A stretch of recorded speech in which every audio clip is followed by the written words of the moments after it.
the libs have become so morally confused, so politically confused, they are now quibbling over the definition of genocide on CNN. You know, there's this initiative from the Trump White House to say, all right, we've taken in zillions of refugees in recent years.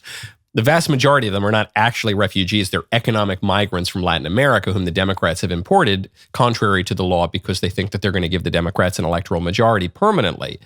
So now we're looking around the world, and there actually is a group of people that is being persecuted by its government, by its countrymen, being and killed en masse, and that is the white people in South Africa, the Afrikaners.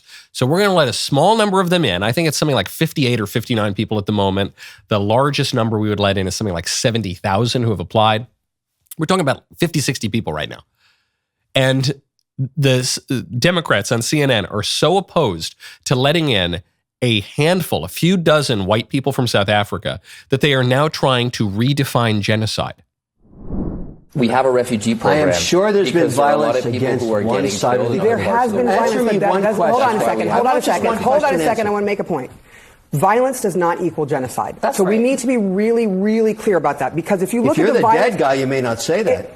No, I would say that, actually. Because if you look at what genocide is, it is very specific that you're trying to get rid of a people, a whole group of people. There is violence in South Africa. They've had a very big uptick in violence. But black people have seen the brunt of that violence. Okay. Not just Then let me ask this question of the panel. Okay, I just want you to know violence does not equal genocide. No one claimed that violence equals genocide. The claim was that white South Africans face a legitimate threat of genocide. Not because people are violent in Johannesburg, but because the two leading parties in South Africa, two of the biggest political parties in the country, regularly chant, kill the Boer, kill the farmer, shoot to kill, yat, yat, yat. That's why. It's not even just the violence that actually occurs, though there is a lot of it. It is that there is a program at the highest levels of the South African political order to kill the white farmers because they're white. That's why. Well, I don't know. Does that really qualify as genocide? Hey, folks, I'm old enough to remember when the liberal media, when these kinds of people accused me of genocide because I said that men shouldn't go into the women's bathroom. You remember that? A few years ago, 2-3 years ago, I gave a speech at CPAC. I said, for the good of everyone, you got to stop letting fellas into the girls' bathroom. It's not good for the guys who are sexually accused. It's not good for the girls. It's not good for anybody. I was accused of genocide by the Human Rights Campaign, the LGBT, the Gestapo organization. I was accused of genocide by The Daily Beast, very prominent left-wing magazine. I was accused of genocide by Rolling Stone, very prominent left-wing magazine. I was accused of genocide. What was the other outlet? Oh, the UK Independent. I was accused of genocide. It was just the first four that popped up on Google when I searched it up. So say that fellas shouldn't go into the ladies' bathroom, you're committing a genocide. Call to exterminate all the white people in South Africa, shoot to kill the Boer, get. Not genocide, really? I mean, when you really think about the wording, are we sure? These are the same people. These are the same people making this argument. And it's not just the CNN panel. It is the libs almost uniformly, Don Lemon, going off on how accepting even a handful of white South Africans as legitimate refugees is racist. This South African farmer bullshit, which is the most blatantly obvious racist ever. It is blatantly obvious the way that we treat white South Africans, who, by the way, for the most part, and I am generalizing here, some of the wealthiest people are well-to-do people in the country. They speak their language. They own most of the land and the property. And somehow they're being granted a fast track to become Americans while they're trying to cut down on immigration from other countries. You know, you get that from where? From the brown people. Okay, so Joe Biden can take in millions of Democrats over the last 10 years, take in millions of people that they call refugees, who are not refugees pretty much the whole time. They're economic migrants. But as long as they're at least a little bit dusky, just have a touch swarthy, totally fine. That's good. We have to, it's actually our obligation. Because, what do we mean by refugee? I mean, if you don't have a Lamborghini, you're kind of a refugee, right? I mean, they might not be actually persecuted, but they need to come here. They're refugees. If you disapprove of that, you're a horrible person. White people who, even if some of them do have some money, are being and targeted by their government, that's not going to work for us. You take in 10 million brown people. That's good. That's wonderful. That's great. You take in like 3 or 4 dozen white people. No, that's terribly racist. It's awful. You can't do it. So clear here that Don Lemon either has or is pretending to have a true animosity toward white people. Don Lemon used to, in the early days of his career at CNN, he used to seem more reasonable and moderate. He wasn't one of these race hustlers. And then, I don't know, CNN broke him or they forced him to take on that character. And now he's going all the way, saying one should take in an unlimited number of brown people as refugees, even if they're not refugees. But one should not even take in 50 white people. That 50 is too much. Al Sharpton on MSNBC, same thing. So we're bringing in white Afrikaners who we don't know if they're criminal. We don't know this, what they went through in the legal process in South Africa.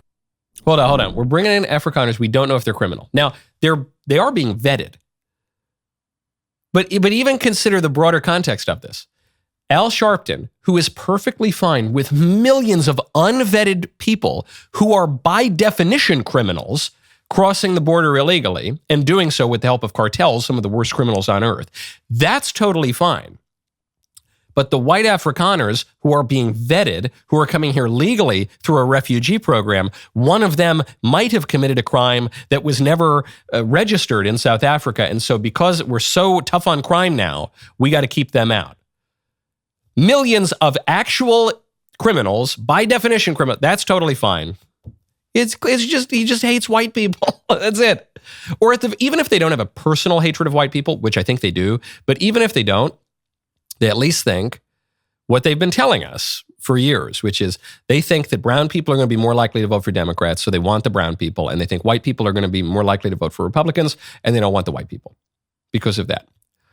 And that's a little complicated because Trump has actually done much better with Hispanic and black voters. But nevertheless, the broad trends still hold. So I guess that's it. It's either that or they just go all the way and they hate white people.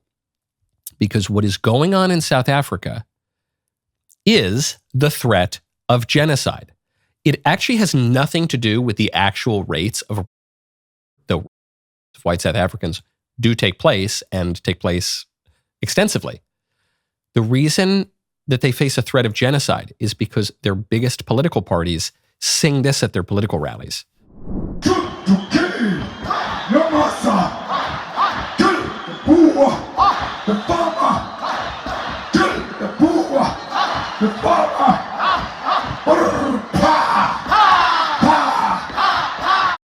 This would be as if you had Hillary Clinton or Kamala Harris or Pete Buttigieg walking out at a political rally saying, shoot the Republicans, shoot them in their head, watch them bleed out on the ground. Or even if you took it out of a political context or an ideological context, you'd say, go out and behead the redheads, shoot them all, eat their brains. But it's instead of just some random weirdo on TikTok, it's like one of the leaders of the Democrat Party.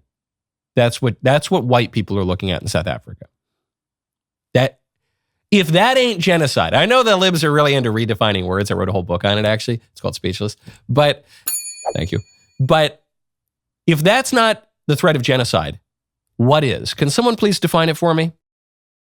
One last point on how much the libs in America just absolutely hate white South Africans. Mr. Davies made the point before the show. The liberals in America might possibly hate the white South Africans even more than they hate innocent little babies who were conceived unintentionally. They really don't like these people.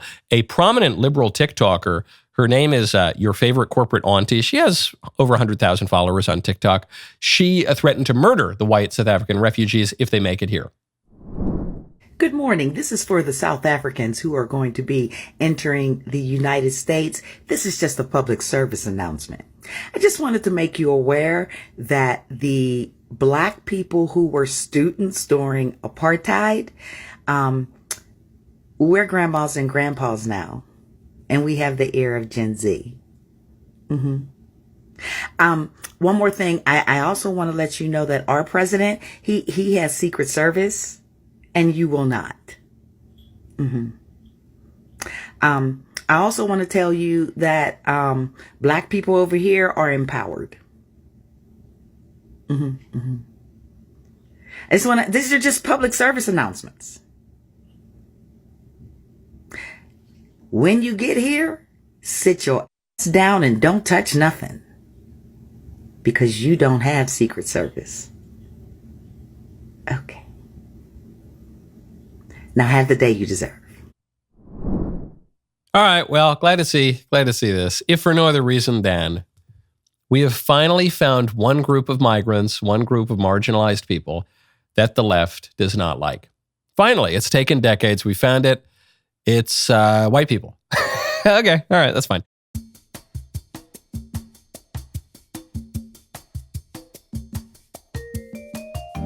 That was so good. I'm glad you liked that. Ring the bell. Subscribe. Done. Nothing further needs to be said about it. See you next time.